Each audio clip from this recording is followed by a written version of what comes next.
आप सुन रहे हैं नॉवल हमारी कहानी।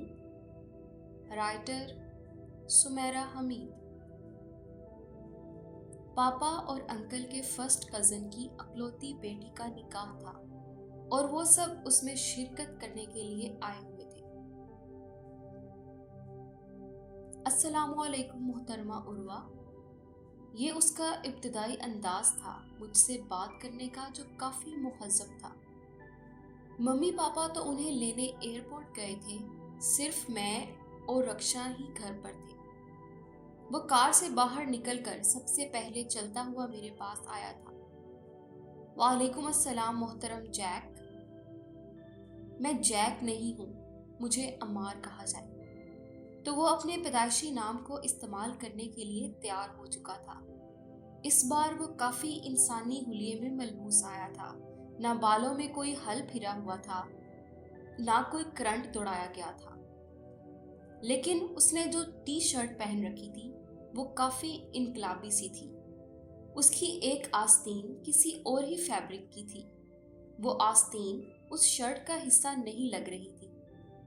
उसे देखकर ये अंदाजा लगाने की कोशिश की जाती थी कि वो किसी स्टीरियो फैशन को फॉलो कर रहा है या किसी स्टीरियो फैशन को सेट कर रहा है। उसकी शक्ल जितनी मैच्योर्ड हो रही थी, उसकी शर्ट उतनी ही उस मैच्योरिटी के खिलाफ जा रही थी। वो उन्हीं शर्टों में से एक थी जिस पर मैंने कैंची चलाई थी। उसने देख लिया था कि मैं उसकी शर्ट को देखकर अपनी हंसी दबाने की कोशिश कर रही हूँ। अच्छा है ना ये नया फैशन, मेरे दोस्तों में काफी मकबूल रहा है। मकबूल और ये? मैंने खुद को खुलकर हंसने की इजाजत दे दी और शर्ट की तरफ उंगली उठाकर कहा। हाँ, उसने खुद को अपनी हंसी गायब करने की तंबीह की और दांत पीस कर कहा। दांत को दांत पर ऐसे जमाते हुए वो कुछ ऐसे लग रहा था जैसे उसके दांतों पर एल्फी चिपका दी गई हो और अब वो इस एल्फी से जान छुड़ाने की कोशिश करते हुए हकलाने लगा हो। एक अरसा हुआ मुझे ऐसे मकबूल हुए। तुम्हें मेरा शुक्रगुजार होना चाहिए मिस जैक। मैं जरूर तुम्हारा शुक्रिया अदा करके जाऊंगा मिस जैक। अंकल उसे घूरते हुए करीब से गुजर गए। शायद वो उससे खौफ थे। आंटी ने उसके कंधे पर हाथ रखा। यहाँ आने से पहले जो लेक्चर तुम्हें मिल चुके हैं उसे याद रखना। गो आंटी ने सरगोशी की थी, लेकिन आंटी को किसी ने नहीं बताया था कि वो भी अपने बेटे की तरह बुलंद आवाज में सरगोशी करती हैं। मैंने बमुश्किल अपनी हंसी काबू में की। कितना अच्छा लगता है जब लड़कों को लड़कियों के सामने डांट पड़ती है, उन्हें फटकारा जाता है, उन्हें उल्लू गधा कहा जाता है।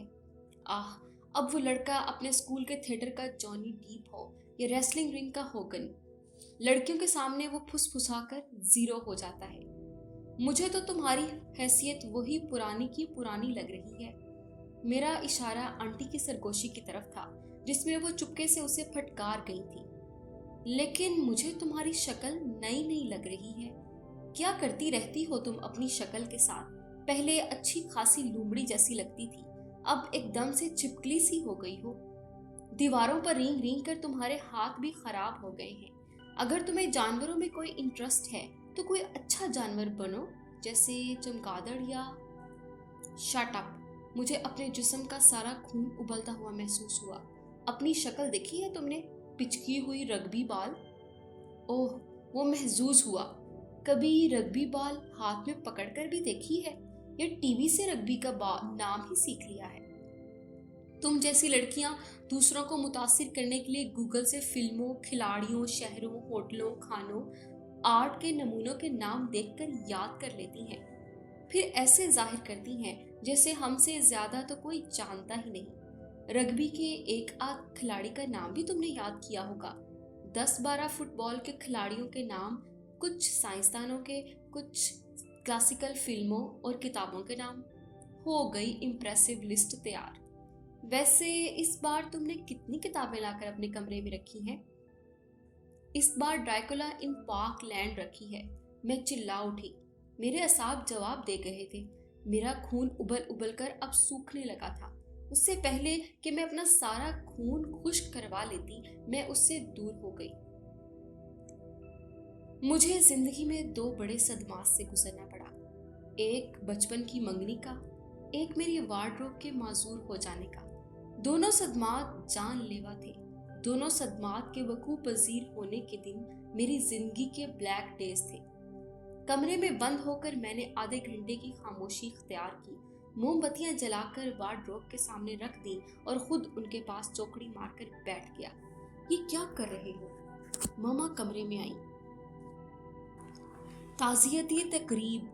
क्यों, क्या हुआ? फिर तुम्हारी अलमारी में चूहा घुस गया और तुम्हारा कोई नीला पीला मास्क खा गया? मामा, एक तो अब मैं मास्क नहीं पहनता, दूसरा चूही आई थी, चूहा नहीं, वो कुतर कर नहीं, काट कर ले गई है।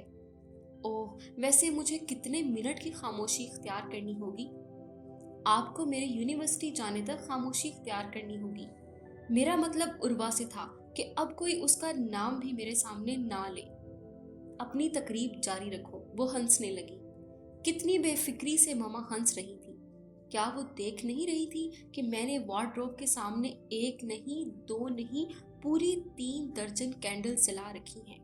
क्या उन्हें नजर नहीं आ रहा था कि मैंने गम से लंच भी नहीं किया और कोई 1000 बार अपने कपड़े निकाल कर देख चुका हूँ कि शायद किसी का कुछ हो सके, जिनका अब यही हो सकता था कि या मैं खुद टेलर बन जाऊं और उन सबको किसी न किसी तरह से पहनने के काबिल करूं, या फिर पार्ट टाइम जॉब करूं और अपने लिए नए कपड़े खरीद लूं। मैं टेलर भी बना और मुझे पार्ट टाइम जॉब भी करनी पड़ी, फिर भी नुकसान वहीं का वहीं रहा। रॉयन की मामा अक्सर रॉयन की तरफ इशारा करके कहती हैं, कुछ अजाब इतने वजनी होते हैं कि उन्हें छोटी मोटी दुआएं टाल ही नहीं सकती थी। ठीक कहती हैं, कुछ अजाब इतने वजनी होते हैं कि उन्हें छोटी मोटी तदबीरें टाल ही नहीं सकती। मुझे भी अब कोई बड़ी ही तदबीर आजमानी होगी, और रही ये वो तदबीर। मैं कशफ के निकाह में शिरकत करने के लिए आया हूँ। अभी फंक्शन शुरू नहीं हुआ। किसी मकामी सिंगर को गाने के लिए बुलाया गया है, लेकिन अभी तक वो नहीं आया। हम सब अपनी अपनी आवाज़ें निकाल कर साउंड सिस्टम को चेक कर रहे हैं। शायान, मेरे कज़न के किसी अंकल ने अपने बेटे के मेडिकल में एंट्री टेस्ट में पास होने की खुशी में अगले हफ्ते अपने घर दावत का ऐलान माइक पर आकर किया और सबको शिरकत की दावत दी। तुम्हें कोई ऐलान नहीं करना? शायान मुझसे पूछ रहा है। उसका इशारा शायद मेरी शादी की तरफ है। हाँ, क्यों नहीं, जल्द ही मैं तुम्हें अपनी मंगनी में इनवाइट करूंगा। मंगनी करने की क्या जरूरत है? निकाह करना या शादी? वैसे ही तुम्हारी मंगनी का दौरानिया काफी लंबा हो गया है। किस मंगनी का दौरानिया लंबा हुआ है? मंगनी तो अभी मेरी होनी है। मैं उर्वा से तुम्हारी मंगनी की बात कर रहा हूँ। कौन उर्वा? मैं किसी उर्वा को नहीं जानता। तुम मजाक कर रहे हो? वो हैरान हुआ। मुझे मजाक की आदत नहीं। उससे मंगनी का ऐलान करने से बेहतर है कि मैं अपनी खुदकुशी का ऐलान कर दूं। अगर मेरी कोई मंगनी हुई भी है तो मैं उसे तोड़ता हूँ। मेरा प्लान कुछ और था, लेकिन हो कुछ और गया। जो हो गया वो भी कुछ ऐसा बुरा नहीं था। काफी मेहमान आ चुके थे, लेकिन अभी लड़के वाले नहीं आए थे। माइक पर शायान का 10-12 साला कजन खड़ा नीम मजाहिया अंदाज में वहां मौजूद अपने रिश्तेदारों की आवाजों की नकल उतार कर सुना रहा था, और सब महजूज भी हो रहे थे। मेरे और शायान के दरमियान जो मुकालमा चल रहा था वो उसके कान से गुजर रहा था। उसने गर्दन मेरी तरफ मोड़कर शरारत से पूछा, ये वाला ऐलान भी कर दूं माइक पर? मैंने बच्चे का दिल तोड़ना मुनासिब नहीं समझा और गर्दन को हाँ में हिला दिया। उर्वा से मंगनी का ऐलान करने से बेहतर है कि मैं अपनी खुदकुशी का ऐलान कर दूं। अगर मेरी कोई मंगनी हुई भी है तो मैं उसे तोड़ता हूँ। लड़के की याददाश्त भी अच्छी थी और उसने मेरे अंदाज की नकल भी ठीक ठीक उतारी थी। उसका अंदाजा मुझे हाल में यकदम फैल जाने वाले सन्नाटे से हुआ। खुशकिस्मती से खानदान में एक ही उर्वा थी, और उससे भी ज्यादा खुशकिस्मती से बहुत से लोग ये पेशगोई पहले ही कर चुके थे कि हम दोनों की मंगनी शादी तक नहीं पहुंचेगी। ऐलान भी हो गया, उनकी पेशगोई भी सच साबित हो गई। शायान ने बढ़कर उस लड़के के हाथ से माइक छीन लिया। बच्चा है, मजाक कर रहा है, शायान ने माइक में कहा। नहीं, ये सच है, मैंने माइक के आगे मुंह करके कह दिया। इतनी सी हिम्मत की बात थी और बस बात खत्म। पापा की जेब में इस वक्त अगर कोई पिस्टल होती तो मेरी लाश माइक के पास पड़ी होती। अगर पिस्टल नहीं भी थी तो भी वो दोनों हाथों के हमलों से मुझे लाश बनाने आ रहे थे, लेकिन अंकल ने मेरी जान बचा ली। उन्होंने पापा और मामा दोनों से कह दिया कि फैसला दोनों बच्चे ही करेंगे, हमें उन्हें मजबूर नहीं करना चाहिए। इस वक्त बात को बढ़ाने से कुछ नहीं होगा। मेरी वापसी कनाडा हो गई। मैं अब खुश था और मुतमईन भी। उस सब से मैंने ये सबक सीखा कि थोड़ी सी हिम्मत आपको बड़ी मुसीबत से बचा सकती है। और हाँ, मैं बताना भूल गया, वो मेरे चचा की बेटी उर्वा है ना, उसके कमरे में मुझे कुछ देर रुकना पड़ा। कमरे में एक मैं था, एक वार्डरोब थी और मेरे हाथ में एक ब्लैक ऑयल पेंट बॉक्स था। मैंने उसके कपड़ों को बेड पर फैला दिया, बॉक्स में ब्रश भिगोया और कूद कूद कर गीले ब्रश के वार इन कीमती मलबूसात पर किए जो उसके कहने के मुताबिक बड़े बड़े और महंगे महंगे थे। अब वो कपड़े दुनिया के किसी भी लॉन्ड्री हाउस में जाते, वहां से वैसे ही वापस आते जैसे जाते। मैं इस वक्त रेस्ट रूम में थी, लड़के वाले आने ही वाले थे। हम सब लड़कियां अपने अपने मेकअप को आखिरी टच दे रही थी कि अंकल न्याज का छोटा बेटा भागता हुआ अंदर आया। अमार भाई कह रहे हैं कि वो मर जाएंगे, उर्वा आपी से शादी नहीं करेंगे, उन्होंने माइक पर कहा है। ये लड़कियों के मेकअप करते हाथ रुक गए और वो मेरे मुंह की तरफ देखने लगी। वो मजाक कर रहा होगा, मेरी एक कजन ने अपनी खुशी के तासुरात छुपाते हुए कहा, लेकिन उन्होंने कहा वो सच बोल रहे हैं। मैं जान गई कि वो सच बोल रहा है, मुझे कौन सा उस गधे से शादी करनी है। मैंने गुस्से से चिल्लाकर कहा। मेरी कजन्स इस्तेहज़ाइया मुझे देख रही थी। उनके ख्याल में मैं पागल थी जो अमार को गधा कह रही थी। उन सब के नज़दीक कनाडा में रहने वाला अंकल का अकलौता डैशिंग बेटा गधा हो ही नहीं सकता। अगर कोई गधा हो सकता था तो वो मैं थी। उल्टा मुझे गधा बनाकर एकदम से ही सारी लड़कियों का मेकअप हो गया। एकदम से ही उन्हें जल्दी से बाहर जाना था। एकदम से ही उन्हें ये भूल गया कि उन्हें मुझे भी साथ लेकर बाहर जाना था। और एकदम से ही सारा रेस्ट रूम खाली हो गया और मैं अकेली खड़ी रह गई। मेरा खाली दिमाग, जैसा कि मम्मी को लगता है, वो अम्मार के लिए शदीद गुस्से से भर गया। तकरीब के बाद जिस वक्त वो अपने कमरे में बैठा मूवी देख रहा था और साथ फोन पर किसी से बात कर रहा था तो मैं वहां जा धमकी। तुम इस गलत फहमी में क्यों थे कि मैं तुम्हें अपना मंगेतर समझती हूँ। मैंने हाथों को उसकी गर्दन से दूर रखने की बकायदा तगुदु की। ये गलत फहमी हमारे वालिदैन को थी। वो देख सकता था कि मैं कैसे अपने हाथों को संभाल रही हूँ और वो महजूज हो रहा था। तो तुम्हें यह गलतफहमी माइक पर ही दूर करनी थी। ये मुझसे गलती हुई। दरअसल इसका ऐलान मुझे इससे भी बड़ी जगह पर करना चाहिए था। वो अभी भी ढीठ ही बना हुआ था। मैं तुमसे अपनी मंगनी बहुत पहले तोड़ चुकी हूँ, लेकिन तुमने उसका ऐलान नहीं किया था। ऐलान मैंने किया है। तो तुम अब यहाँ क्या कर रहे हो? मैं अपने चचा के घर मौजूद अपने कमरे में बैठा टीवी देख रहा हूँ। वैसे तुम इतने गुस्से में क्यों हो? तुम्हें तो मेरा शुक्रिया अदा करना चाहिए। मैंने खुद को तो मुसीबत से बचाया ही है, तुम्हें भी बचा लिया। तो तुम मान रहे हो कि तुम मुसीबत हो जिससे मैं बच गई। मैं तुम्हें एहसासे कमतरी में मुब्तला नहीं करना चाहता। हाँ, मैं मान रहा हूँ तुमने मुझे मुतासिर नहीं किया, इसलिए मुझे तुम्हारे लिए मुसीबत बनना पड़ा। ओह, मेरे गाल गुस्से से सुर्ख हो गए और होंठ नीले। काश मैं सांप होती और उसे डस लेती और उसे नीला कर देती, लेकिन क्योंकि मैं सांप नहीं हूँ और उसे नीला नहीं कर सकती, इसलिए मैं अपने कान गुस्से से सुर्ख कर रही हूँ। मुझे तुम्हें मुतासिर करना भी नहीं था। कशफ के निकाह में तुम्हें काफी लड़कियों ने इम्प्रेस कर लिया होगा ना। तुम उन लड़कियों से जेलस हो। मैं हर लड़की से जेलस हुआ करती थी कि वो क्यों इतनी खुशकिस्मत है कि तुम जैसा लड़का उनका मंगेतर नहीं। लेकिन अब हर लड़की मुझसे जेलस हुआ करेगी। मैं कहकर जाने लगी, तुम्हें ये दुख तो हुआ होगा कि मुझ जैसे हैंडसम लड़के ने तुम्हें छोड़ दिया। दुख? हाँ, बहुत दुख था, लेकिन पहले कि तुम जैसे एबनॉर्मल लड़के से मेरे माँ बाप ने मेरा रिश्ता तय कर दिया। तो तुम खुद को नॉर्मल समझती हो। तुम्हें तो काफी दुख हो रहा है अपने एबनॉर्मल होने के बारे में सुनकर। इनफैक्ट तुम्हें ये बुरा लग रहा है कि मैंने तुम्हें घास नहीं डाली। घास चरने से तो तुम्हें फुर्सत ही नहीं थी। अब जाओ, मुझे गुस्सा ना दिलाओ, वरना तुम्हें सजा देने के लिए मैं इस रिश्ते के लिए हाँ भी कह सकता हूँ, लेकिन ये सजा साथ मुझे भी भुगतनी होगी। हाँ, ये सजा तुम्हें ही भुगतनी होगी। ये वो ख्याल था जो मेरे जहन में आया और फिर कभी जहन से निकला ही नहीं। मुझे डर था कि जैसे ही हम लोग कनाडा वापस आएंगे, मामा पापा दोनों मुझ पर हमला कर देंगे, लेकिन ऐसा कुछ नहीं हुआ। दोनों का रवैया बहुत अच्छा रहा, बल्कि एक दिन तो उन्होंने मुझसे कहा, तुम हमें अपने फैसले से आगाह कर देना, लेकिन पहले अच्छी तरह से सोच लेना। मैं अपने फैसले से वहां सबको आगाह कर चुका था और बहुत हल्का फुल्का था। प्लस मुझे मजीद सोचने की जरूरत नहीं थी, लेकिन फिर से एकदम से जैसे मुझ पर बहुत वजनी बोझ आ गिरा। यानी अभी मुझे फिर से सोचना है। ठीक है, मैं सोच लेता हूँ, कल रात सोचूंगा, कल मैं फ्री हूँ।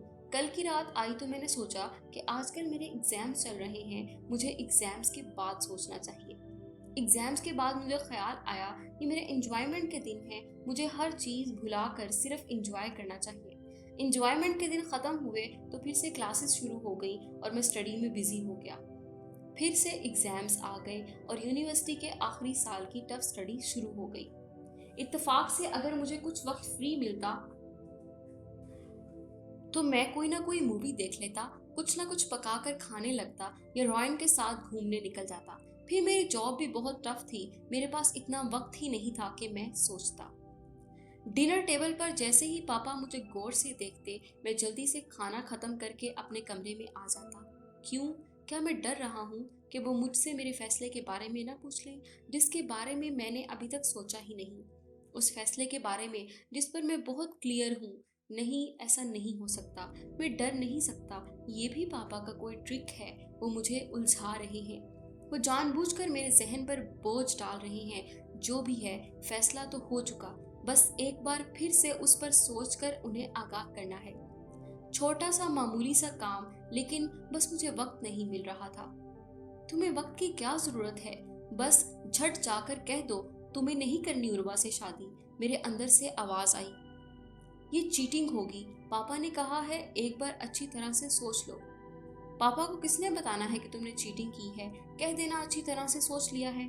मैं गिल्ट का शिकार होऊंगा। मैं ऐसा नहीं करना चाहता। दरअसल तुम उर्वा से शादी करना चाहते हो। हाँ, तुम ये चाहते हो। अब जब वाकई उसे छोड़ने का वक्त आया है तो तुम्हारे दिल पर बोझ है। ऐसा नहीं है, जहर लगती है वो मुझे। इसी जहर के लिए तुमने 2 साल लिए हैं सोचने के लिए। अगर ऐसी ही जहर है तो जाओ, जाकर इनकार कर दो। अभी मैं जॉब के लिए अपने इंटरव्यू की तैयारी कर रहा हूँ। देखा, फिर तुम कहोगे तुम इंटरव्यू देने जा रहे हो, फिर तुम कहोगे तुम अपनी नई जॉब में बिजी रहते हो, फिर ये वो फिर वो। तुम अभी जाओ, अभी कहो। ठीक है, मैं अभी जा रहा हूँ, अभी अभी। मैं पापा के रूम में आया, वहाँ मामा भी थी। दोनों मेरी तरफ ऐसे देखने लगे जैसे मैं बोरी में बंद वो बोना था जो स्टोर रूम में कैद था, और अब वो बोना उनके सामने आकर खड़ा हो गया है। वो सवालिया बोने को देख रहे हैं कि बोल ए बोने, तुझे क्या चाहिए? तू अपनी बोरी से बाहर क्यों आया? पापा, मुझे आपसे बात करनी है। बोना इसलिए बोरी से बाहर आया। हाँ बोलो। वो मुझे आपकी गाड़ी चाहिए, कल मेरा इंटरव्यू है। क्या मैं तुम्हें ड्रॉप कर दूं? मैं खुद चला जाऊंगा। अपनी बात कह देने के बाद भी जब मैं वहां से नहीं गया तो पापा ने पूछा, और कुछ कहना है तुम्हें? नहीं, आपको ऐसा क्यों लगा? तुम्हारी शक्ल पर लिखा है कि तुम्हें कुछ कहना है। नहीं, मुझे कुछ नहीं कहना। मैं अपने कमरे में आ गया और अपना सर पकड़कर बैठ गया। ये मैंने क्या किया? सामने मिरर में अब मेरा अक्स मुझ पर कह के लगा रहा था, मैं नफ्सियाती डॉक्टर के पास जाना चाहता हूँ। जरूर मेरे दिमाग के साथ कुछ मसला है। तुम्हारे दिमाग के साथ नहीं, दिल के साथ मसला है। मैंने अपने कान बंद किए और इंटरव्यू के लिए अपनी फाइल तैयार करने लगा, जो तैयार ही थी। लेकिन उसे फिर से तैयार करने में क्या मसला था? कहीं कोई मसला नहीं था, तो फिर मसला था कहाँ? मेरा इंटरव्यू हो गया, मुझे जॉब मिल गई। पापा अब रोज मेरी शक्ल की तरफ देखते रहे। आप ऐसे मुझे क्यों देखते हैं? क्या तुम्हें मुझसे कुछ कहना है? आप बहुत अच्छे हैं, मुझे यही कहना है। इतना कहकर मैं खिसक गया, और क्यों खिसक गया ये भी मालूम नहीं कर सका। अब जब जब मैं पापा को और पापा मुझे देखते हैं, मुझे यही लगता है अभी वो मुझसे कहेंगे, तुम्हें कुछ कहना है ना? कह दो। लेकिन तुम डर किस बात से रहे हो? मेरे अंदर से आवाज आई। क्या मैं किसी बात से डर रहा हूँ? मैंने खुद से पूछा। तुम्हारे अंकल उर्वा की शादी करना चाहते हैं। पापा कमरे में आए और फौरन से कह दिया, ओह, तो ये वो बात थी जिससे मैं डर रहा था। उर्वा की शादी? यानी मुझसे उसकी शादी ना होने से, प्लस किसी और से हो जाने से। उन दोनों बातों से मैं डर रहा था। नहीं, ऐसा नहीं हो सकता, कभी नहीं। वो तो मुझे नट लगती है, कड़वा अखरोट। तुम अपना फैसला बता दो, तुम मुझसे शादी करना चाहते हो या नहीं, ताकि वो कहीं और कर सके। अंकल ने उर्वा से पूछ लिया। पता नहीं कैसे मेरी जुबान से ये निकल गया। उफ, मेरी जुबान कैसे स्लिप हो जाती है ना। तुम उर्वा को छोड़ो, तुम अपनी बात करो। मेरी बात? हाँ, तुम्हारी बात। क्या तुम 2 बार सुनने लगे हो? बहरे हो गए हो तुम? पापा पता नहीं क्या क्या कह रहे थे, मुझे तो कुछ सुनाई नहीं दे रहा था। सुन रहे हो मुझे? पापा ने मेरी आंखों के सामने अपना हाथ लहराया। मेरी बात यह है कि जो उर्वा का फैसला होगा वो मुझे मंजूर होगा। मुझे अपनी जबान को काट डालना चाहिए। ऐसी स्लीपिंग टंग को रखकर क्या करना? अच्छा। पापा ने मुझे घूर कर देखा और फिर वो मुस्कुराने लगे। ये पापा आखिर क्यों मुस्कुरा रहे हैं? अरे, मैं भी मुस्कुरा रहा हूँ, लेकिन क्यों? ओह मेरे खुदाया, ये मैंने क्या कर दिया? अपने ड्रेसेस का गम मैंने कैसे कम किया ये मैं ही जानती हूँ। मेरा ख्याल था अब वो बड़ा हो गया होगा, लेकिन कशिफ की निगाह में उसने जो किया उसने उसकी सारी तमीज़ बदतमीज़ी में बदल दी। यहाँ तक भी सब ठीक था। अच्छा ही हुआ कि उसने मंगनी तोड़ दी। उसमें मंगेतर बने रहने की सलाहियत ही नहीं थी। था क्या उसमें? मैं बहुत मुतमईन हूँ। मम्मी मेरे रूम में आई और उन्होंने मुझसे पूछा, तुम्हें अम्मार पसंद नहीं? नहीं, मैंने फौरन कहा। ठीक है, तुम यूनिवर्सिटी जाओ, अपनी स्टडी मुकम्मल करो, फिर हमें सोचकर बता देना। लेकिन मैं बता चुकी हूँ। अभी नहीं, अभी तुम छोटी हो। उससे ज्यादा छोटी थी जब आपने मेरी मंगनी कर दी। अब तो तुम काफी बड़ी हो चुकी हो। अब मंगनी खत्म कर दे। होगा वही जो तुम चाहोगी। कोई जबरदस्ती नहीं होगी। हमने अपनी तरफ से अच्छा फैसला किया था, लेकिन खैर तुम वक्त लो। वक्त लेने से क्या होगा? वक्त और तजर्बे से बहुत सी बातें समझ आ जाती हैं और बहुत से लोग अच्छे लगने लगते हैं। अच्छा, और वो? मैंने दिल में सोचा। मैंने रॉयना को बता दिया कि मेरी मंगनी टूटने ही वाली है बस। गुड, मुबारक हो। उसने दांत निकाले जो मुझे बहुत बुरे लगे। किसी की मंगनी टूट रही है और तुम मुबारकबाद दे रही हो, तो और क्या कहूँ? तुम्हें वो पसंद नहीं, तुम उससे नफरत करती हो। ऐसे इंसान से जान छूटने पर तुम्हें मुबारकबाद ना दूं? ना दो। हमारे यहाँ ये रवायत नहीं कि मंगनी टूटने पर मुबारकबाद दी जाए। मुझ पर अभी अभी ये वारिद हुआ था कि हमारे यहाँ ये रवायत है। रवायत? वो बड़बड़ाने लगी और उसका मुंह बन गया। बना रहे, कम से कम उसे बात करने की तमीज होनी चाहिए। चंद दिन गुजरे तो यही रॉयना अपने एक कज़न के बारे में मुझे बताने लगी। मैं जानती थी इसके कज़न को, मिल भी चुकी थी उससे। ये तुम्हें बहुत पसंद करता है। सारी बात बताकर उसने अपनी तरफ से बहुत सरप्राइज देने वाले अंदाज से मेरे कान में सरगोशी की। उसका कज़न भी अच्छा था और ये भी अच्छा था कि वो मुझे पसंद करता है, लेकिन मुझे ये सब जानकर अच्छा क्यों नहीं लगा। हैरत अंगेज तौर पर मैंने फौरन रायना के कज़न को मुस्तरद कर दिया। तुम अमार को पसंद करती हो ना? नहीं, मुझे उससे नफरत है। फिर मेरे कज़न के लिए इनकार क्यों कर रही हो? क्योंकि मुझे तुम्हारा कज़न पसंद नहीं। मेरे कज़न में ऐसी क्या खामी है? खामी का मुझे नहीं मालूम, बस वो मुझे अच्छा नहीं लगा। बगैर खामी के कोई कैसे बुरा लग सकता है? लग सकता है जैसे मुझे तुम्हारा कज़न।